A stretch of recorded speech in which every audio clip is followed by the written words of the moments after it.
Yeah, I mean, it hurts. I thought, overall, going into halftime, we felt pretty good, but I mean, as an offense, we were still a little frustrated because we knew we missed some opportunities out there, but ultimately, we weren't able to overcome, some of our setbacks, and it's this hurts a lot.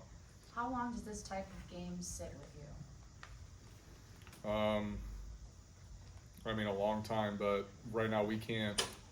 We got to use the 24-hour rule right now. We have to be able to, you know, move on from this come tomorrow. But until then, this one's gonna sting. Cade, was there anything you felt like Iowa State did different in the second half as opposed to the first half?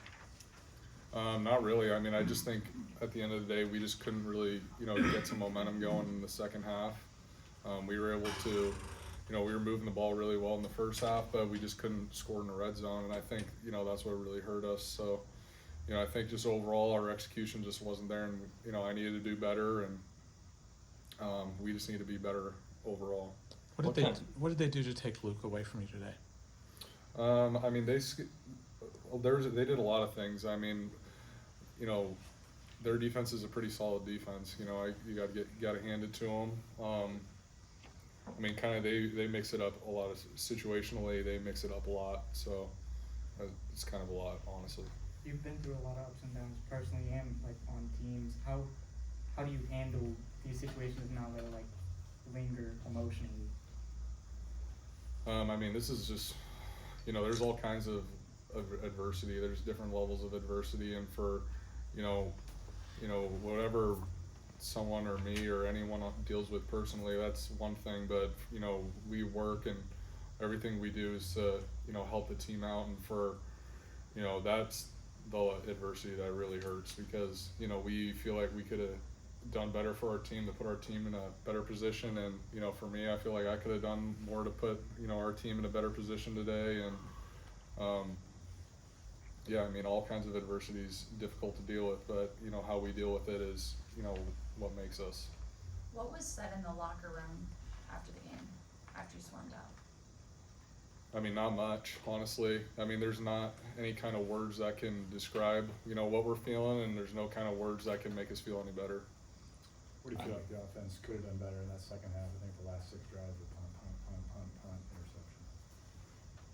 interception. Honestly, I just gotta look at the film. Like we were trying different things, and some stuff's gonna work and some stuff doesn't. And I think this is gonna be a good learning experience for us to see when obviously when we're not getting a lot going. You see what works for us when to get ourselves back into rhythm. We got to be able to do that, and we just weren't able to do that today. I'm sure, like, when you had the ball, maybe one more first down to get. I'm sure that's the position you guys want to be in, right? At the end of the game.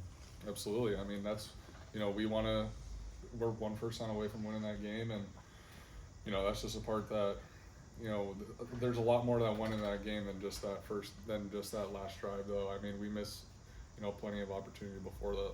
Cade, when your bell cow running back Caleb has a great game as an individual, does that maybe make it harder to swallow as one of your running backs is having such a great game? I don't know if that question made sense. I can rephrase it if you want me to. I mean, I think Caleb played really well today. Everyone, there's a lot of guys that gave really good efforts today, but at the end of the day, it's as a team, like when of course you're happy for another guy's success, but at the end of the day, Caleb wants us to win too. It's not about, there's no one on this team who's selfish enough to, put their stats in front of the team, and ultimately, us losing, I think, that's what matters most, and that's what hurts the most right now. Cade, what happened in the red zone with the passing game? It just seemed like everybody was covered.